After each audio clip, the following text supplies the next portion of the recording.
સુરતમાં કિશોરનું અપહરણ કરી હત્યા નિપજાવનાર આરોપીઓ જામીન મેળવી ફરાર થયા હતા।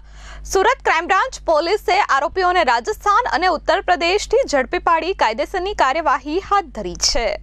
સુરત ક્રાઇમ બ્રાન્ચ પોલીસે વર્ષ 2023ની સાલમાં કડોદરા જીઆઈડીસી પોલીસ મથકમાં બાળ કિશોરના અપહરણ વિથ મર્ડરના ચકચારિત ગુનામાં વચગાળાના જામીન મેળવી છેલ્લા 1 વર્ષથી ફરાર થયેલ કુખ્યાત અને રીઢા 2 આરોપીઓને રાજસ્થાન અને ઉત્તર પ્રદેશ ખાતેથી ઝડપી પાડ્યા છે। પકડાયેલા બંને આરોપીઓને લાજપોર મધ્યસ્થ જેલ ખાતે ખસેડવામાં આવ્યા છે।